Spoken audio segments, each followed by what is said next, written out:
오늘 주제는 로런스 서머스, 미국 재무장관도 하셨고, 그 다음에 하버드대 총장도 하신 천재 경제학자가 미국의 뭐 CNBC에 나와서 이런 말씀 하시네요.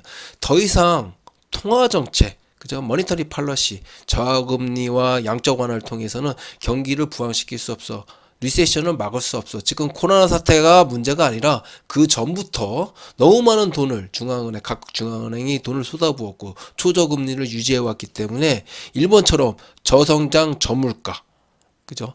저금리를 이런 유동성 함정에 빠질 거라고 이제 경고를 하시는데 이게 사실 더 문제라고 저는 생각해요. 왜냐하면 이 코로나 사태 때문에 각국 뭐 미국도 그렇죠. 금리 낮추는 뭐 재정 통화 정책, 그다음에 재정 정책, 미국 같은 경우에 뭐 트럼프 대통령이 1 트릴리언 달러, 그죠? 물로 1200조를 이제 뭐 패키지로 추경을 세워서 돈을 쏟아붓겠다는 거죠. 우리나라도 11조 7천억 원에 대한 추경을 세웠습니다. 각국이 추경을 세웁니다. 그러니까 통화정책, 재정정책 다 쓰는데 사실 통화정책은 더 이상 효과가 별로 없을 거야.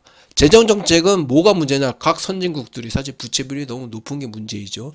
그래서 이런 것들이 결국에 일본처럼 잃어버린 20년에 대한 디플레이션으로 가는 거냐. 사실 걱정스러운 거고 저도 그런 경고를 많이 했는데 이분이 저거 똑같은 게 아니라 제가 이런 분들 얘기를 사실 동의하는 거죠. 자, 기사를 한번 보시겠습니다. 서머스, 페드 더 짜낼 즙이 없어. 미국 경제, 이렇게 보니 통화 블랙홀에 빠졌다. 그러니까 더 이상 금리를 인하시킨다든가 아니면 양적 완화를 할 그럴 여유가 없다. 이거를 요 사태 전부터 사실은 이분이 트위터를 통해 가지고 많이 경고를 해오셨더라고요. 자, 그러면 이분이 어떤 분인가 한번 살펴보겠습니다. 이분 하면은 제가 이분 뭐가 생각나냐면 IMF 때 많이 들었던 것 같은데 IMF 기사를 찾아봤어요. 요거 보십시오. 강경식 당시 이 총리가 한국 부도 위기에 처해 있을 때, 그죠? 로런스 서머스 이분이죠. 당시 재무부 부장관이 뭐 G7 비상국을 총리했고, 그다음 로버트 루빈 장관실로 급하게 이제 모였다는 거죠. 한국 쇼크에 대한 처방전을 사실 여기서 나온 겁니다. 우리나라에서 한 게 아니라. 그래서 당시 이제 그거를 처방전을 급하게 뭐 신발도 안 신고 뛰어갔다는 거. 넥타이 풀어헤 친 그 신발 벗어 제낀 루빈 장관하고 모여서 급하게 했는데 2주 뒤에 이제 국제통화기금의 강대식 총재가 550억 달러를 지원할게. 그런데도 위기가 해결될 실마리가 보이지 않자 천재 경제학자로 보이는 서머스 부장관이 각 채권은행에게 자발적으로 채무정 정지해라. 이제 명령을 내린 겁니다. 사실 미국에 있는 부재무부 장관이. 그 다음에 한국에는 더 강력한 패키지를 요구했고 국제통화기금과 미국이 이 추가적인 자금 지원을 하면서 한국도 금융위기에서 벗어날 수 있었어. 이런 얘기이고요. 이분에 대한 뭐 평가는 요거는 이제 또 앨런 그린스펀이 그에 대해서 뭐라고 얘기하냐면 뭐 탁월한, 여러분 아시죠? 앨런 그린스펀 미국 연방 준비지도 이사회 의장이었죠. 중앙은행 총장이었는데 탁월한 재능과 판단을 갖췄는데 이분이 겸손하지 않고 굉장히 건방지로 유명한데 왜 그러냐면 보십시오. 28살 때 최연소 종신교수가 됐다는 거. 28살이면 사실 우리 철없이 놀 때 아닙니까? 대학교 군대 갔다 와서 그럴 때인데 이분은 텐너를 받았다는 겁니다. 사실 대학교에서 강사는 많습니다. 근데 텐너를 받는다는 거는 이거 아무나 받을 수 없거든요. 거의 천재고 45살 때 미국 클린턴 행정부의 재무부 장관을 맡았는데 이분 사실 왜 이렇게 건방지냐? 이분 아버지 어머니도 뭐 미국 아이비리그 교수 출신이고 폴 세뮤얼슨, 케네스 레오스, 에러스 노벨 경제학 수상자가 친삼촌, 하나는 친삼촌, 하나는 외삼촌입니다. 두 분이.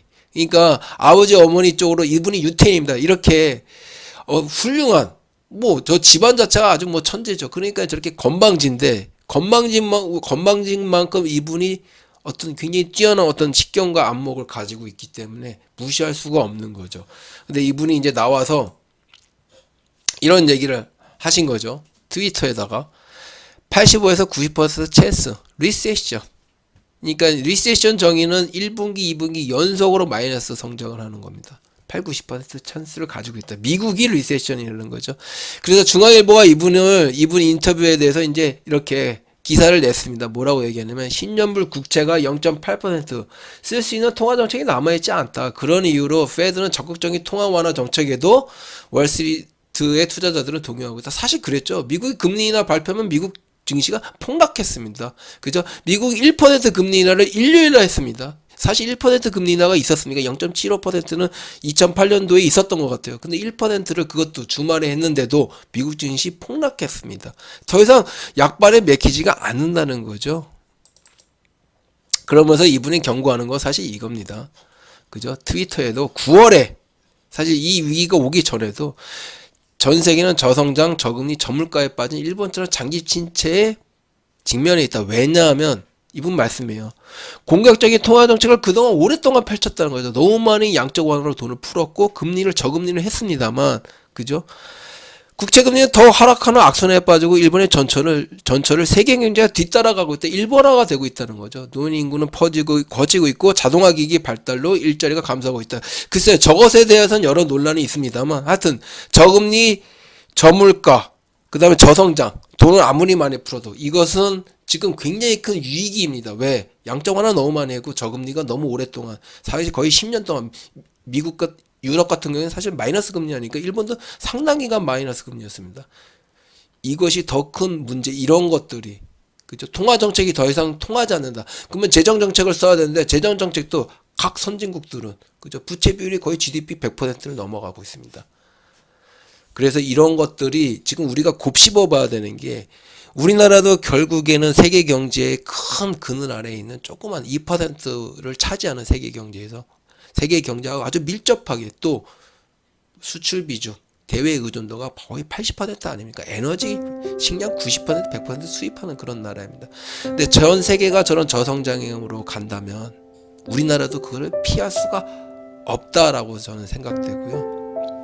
우리가 한번 곱씹고, 각 투자하시는 분들도, 사업하시는 분들도, 직장 다니시는 분들도 이러한 앞으로 벌어질 경제가 굉장히 나빠질 것을 대비하는, 전 저런 기사를 읽으면서 마음속으로도 대비하고, 앞으로 여러분들이 무슨 투자를 하시던, 아니면 이사를 가시던, 아니면 뭐 직장을 옮기시던, 사업을 하실 때 준비해야 되지 않나. 각자 도생, 제가 말씀드리는 게 이겁니다. 여러분 시청해주셔서 고맙고요. 여러분들 구독 버튼 눌러주시면 더 좋은 영상으로 찾아뵙겠습니다. 시청해주셔서 감사합니다.